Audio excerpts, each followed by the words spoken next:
x এর function g সমান 9 গুণ 8 এর ঘাত x বিয়োগ 1। এখানে x একটি ধনাত্মক পূর্ণ সংখ্যা। যদি x একটি ধনাত্মক পূর্ণ সংখ্যা হয় তাহলে আমরা বলতে পারি এই ফাংশনের ডোমেন বা x এর সকল মান ধনাত্মক পূর্ণ সংখ্যা হবে।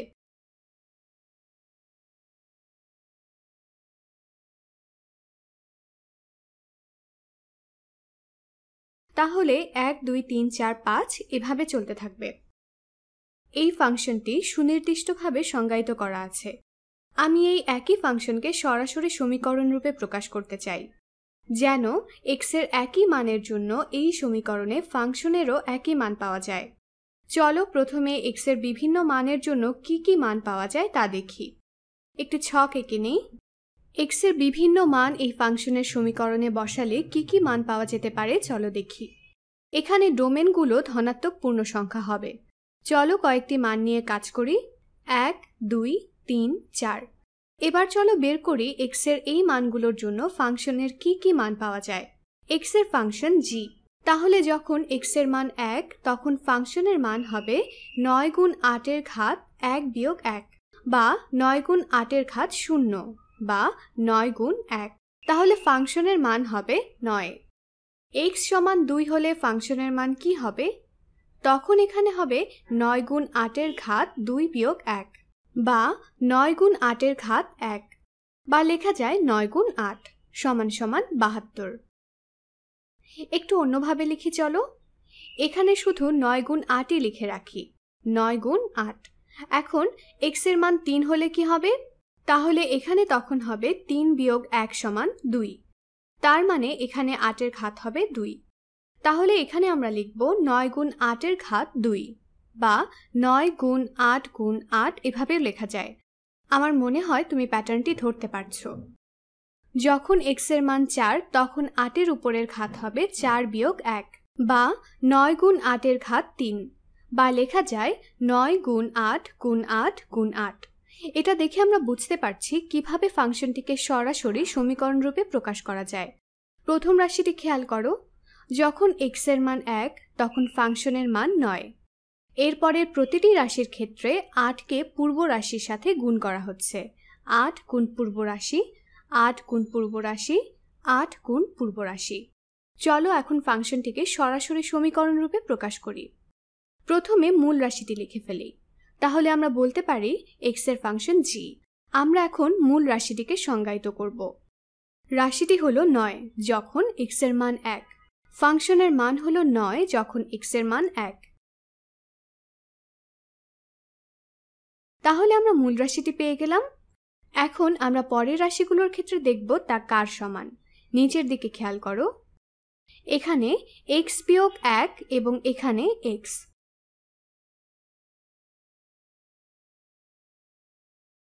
তাহলে এইখানে যদি x বিয়োগ 1 এর জন্য ফাংশন g হয়, আমরা 8কে যতবারই গুণ করি না কেন সামনে সবসময় একটি 9 থাকছেই। তাহলে এখন x বিয়োগ 1 এর জন্য ফাংশন g। আমরা জানি x এর ফাংশন g, মানে এই রাশিটির মান হবে পূর্ব রাশি বা x বিয়োগ 1 এর জন্য ফাংশন g গুণ 8।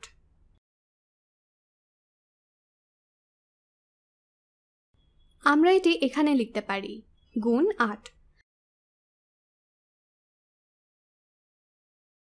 তাহলে 1 বাদে x এর যে কোনো মানের জন্য ফাংশনের প্রত্যেক রাশির মান হবে পূর্ব রাশি।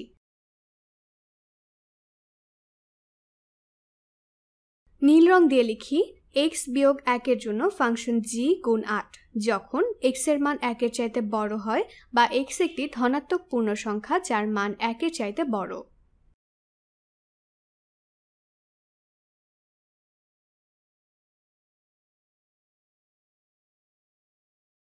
এখন চলো পরীক্ষা করে দেখি এটি ঠিক আছে কিনা। এখানে আরেকটি ছক আঁকি।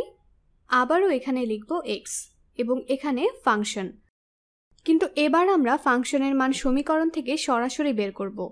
এই ফাংশনটিকে আমরা সরাসরি বের করতে পারছি কারণ এখানে ফাংশনটি কি হবে তা সরাসরি বলে দেওয়া আছে। এখানে বলাই আছে যে x এর ফাংশন g। যদি x এর মান 1 না হয় তখন ফাংশনটি হবে x বিয়োগ 1 এর জন্য ফাংশন g।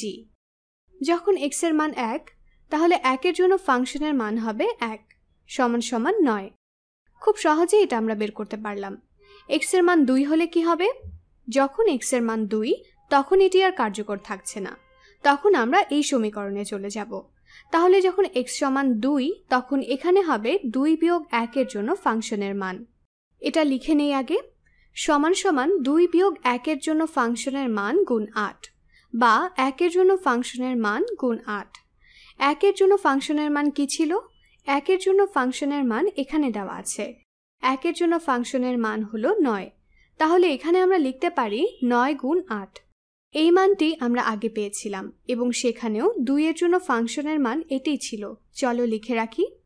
এটি হলো 2 এর জন্য ফাংশনের মান। এখন চলো 3 এর জন্য কি হয় তা দেখি। চলো 3 এ যাই। এখানে আগে 3 এর জন্য ফাংশন g লিখি।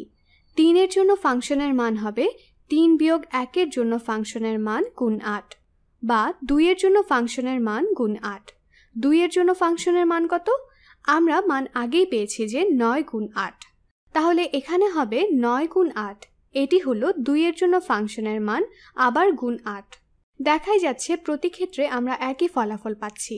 তাহলে এভাবেই আমরা এই ফাংশনটিকে সরাসরি সমীকরণের মাধ্যমে প্রকাশ করলাম।